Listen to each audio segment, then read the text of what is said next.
खबरों के निष्पक्ष विश्लेषण के लिए सब्सक्राइब करें Jantantra TV and press the bell icon. Never miss any update. और सीबी पांडे जी लगातार हमारे साथ जुड़े हुए हैं, पूर्व न्यायाधीश हैं। सर बता रहे थे कि सर ये आप बता रहे थे कि गवाहों में कहीं गड़बड़ी हुई है, लेकिन क्या अब ये जो बात आ रही है कि सीबीआई अब ऊपर भी चैलेंज कर सकती है, इसका क्या मतलब समझा जाए? नहीं, सीबीआई को तो अपनी साख बचानी पड़ेगी ना। सीबीआई ये तो सारी की सारी जिम्मेदारी, अगर कोर्ट ने सजा नहीं किया, एक भी आदमी को सजा नहीं किया जी। मुझे भी लग रहा था कि 2-4 लोगों को तो सजा होगी कि जिनके खिलाफ साजिश हो गया, क्योंकि ढांचा तो गिरा। और ढांचा नहीं गिरा और इन्वेस्टिगेशन हुआ तो सीबीआई कौन आदमी को क्या इतना, सीबीआई देश की इतनी इनकॉम्पिटेंट है कि एक भी आदमी को सजा नहीं करा पाए जो जिसने ढांचा गिराने में सहयोग किया हो या ढांचा गिराया हो। सारे लोगों ने देखा है ढांचा गिर रहा है।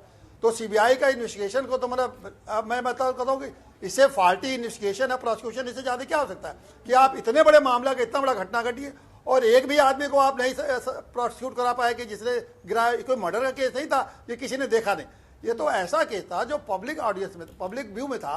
सभी लोगों ने देखा कि ढांचा गिर रहा है। आज भी आपके तमाम फोटोग्राफ्स मिल जाएंगे जिसमें कि गिराते हुए देखा।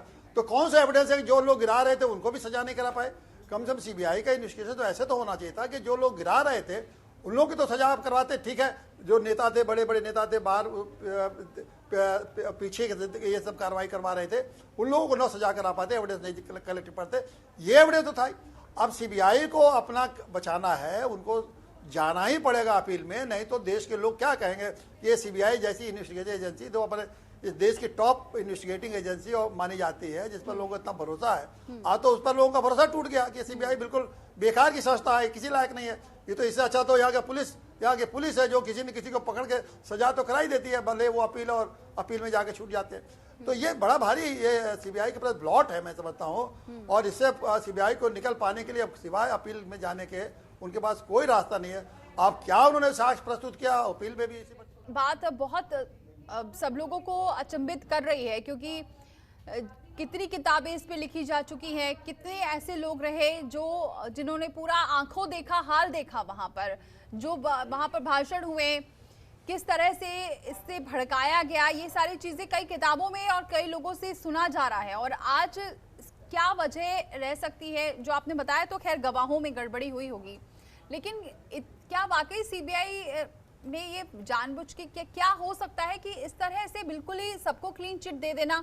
और दूसरी बात ये, जब ये लोग कोर्ट पे पेश हो रहे थे उस दौरान भी जो बॉडी लैंग्वेज थी वो ऐसी थी, ऐसा लग रहा था कि शायद फैसला इनके पक्ष में आएगा।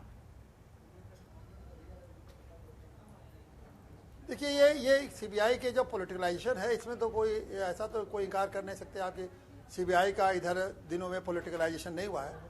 सीबीआई का भी पॉलिटिकलाइजेशन अच्छा खासा हो गया है, जिससे बहुत सारे इंस्टीट्यूशन का हो गया है। लोग कहते हैं सुप्रीम कोर्ट का भी हो गया है, हाई कोर्ट का भी हो गया है, अदालतों का भी पॉलिटिकलाइजेशन हो गया है, उससे इन्फ्लुएंस हो रहा है। ये जो इंस्टीट्यूशन हमारे इन्फ्लुएंस हो रहा है ना, तो उसका ये आप नहीं कह सकते कि सीबीआई इन्फ्लुएंस नहीं होगी, बड़ा इंडिपेंडेंटली इसको काम की होगी। लेकिन सीबीआई के एक इंस्टीट्यूशन है, सीबीआई को इन चीज़ों से इससे प्रभावित नहीं होना चाहिए था। क्योंकि आज देखिए, आज सारी दुनिया के लोगों ने ये क्या कहेंगे, सीबीआई के लोग भारत की एक टॉप एजेंसी है, इन्वेस्टिगेटिव एजेंसी, और गिरा हुआ सबके सामने एक ढांचा गिरा हुआ और उस ढांचे में किसी आदमी को सजा नहीं कर पाई। तो ये तो मैं समझता हूँ इतिहास में शायद ये सीबीआई के लिए बड़ा काले अक्षरों में आज का ये फैसला दर्ज होगा उनके लिए। बाकी लोगों के लिए किस लोगों ने, हर आदमी जो मुलजिम है, जो अपराधी है, वो अपने को छूटने के लिए इंतजाम करता है, गवाहों को तोड़ता है, वो अपना कोशिश करता रहता है कि हम कैसे छूट जाए। वो तो अलग है, आज से नहीं, वो हमेशा चलता रहता है, वो चलता रहेगा, उस पर आप किसी को दोषी नहीं ठहरा सकते।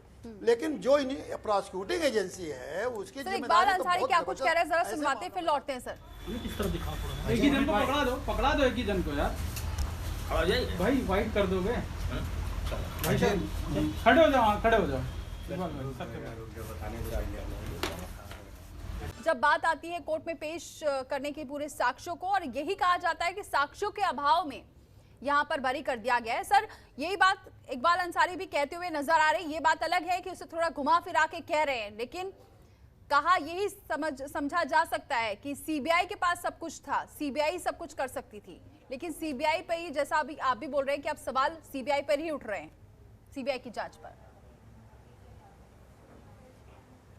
नहीं ना, और किस पे जाएगा? जब अदालत ये कह रही है कि अदालत तो वो हमेशा ये कहती है कि हम साक्ष्यों पर आधार पर निर्णय देते हैं, तो अदालत के सामने अगर जो साक्ष्य थे निर्णय तो उनको उसी आधार देना है। अब ये अलग सवाल है कि अदालत ने ये सीबीआई ये कह सकती है कि मैंने तो साक्ष्य दिया है लेकिन अदालत ने उन साक्ष्यों की जो व्याख्या किया है वो उचित नहीं है। तो इसीलिए सीबीआई को तो अब जाना ही पड़ेगा अपील में कि वो अगर वो कहती है कि अदालत ने उन साक्ष्यों की व्याख्या ठीक से नहीं किया है, अदालत ने उन साक्ष्यों की व्याख्या करने में कोई गलती की है, तो उसके खिलाफ वो अपील दाखिल करेंगे। लेकिन एक बात, सबसे बड़ी बात यह है कि इक्विटल के खिलाफ, देखिए एक कानून ये है कि कन्विक्शन के खिलाफ जब किसी की सजा होती है तो उसके खिलाफ तो आप अपील दाखिल कर सकते हैं as a matter of right, मतलब आपका अधिकार है। लेकिन जब किसी मामले में बरी कर दिए जाते हैं तो उसमें बरी करने के मामले में न्यायालय में जब अपील आप दाखिल करते हैं तो हाई कोर्ट, जैसे इस मामले में अपील होगा हाई कोर्ट के सामने, हाई कोर्ट ऐसे मामलों में कानूनी व्यवस्था ये है, कानूनी फैसले ऐसे हैं कि जब बरी किए जाते हैं किसी मामले में तो उसमें इतना आसानी से आपका अपील स्वीकार नहीं कर ली जाती है, क्योंकि आपको कोई अधिकार नहीं है। फिर वो न्यायालय अपने विवेक से अगर समझेगा कि वो न्यायालय की अपील में कुछ दम है, सुनने लायक है कि नहीं है, तब सुनेंगे। माना ही जाता है कि जिसमें बरी हो गए लोग वो लोग एक तरह से इनोसेंट लोग हैं, तो अपील भी अब सुप्रीम कोर्ट को, ये सीबीआई को अपना अपील भी एडमिट कराने के लिए बहुत कोशिश करनी पड़ेगी।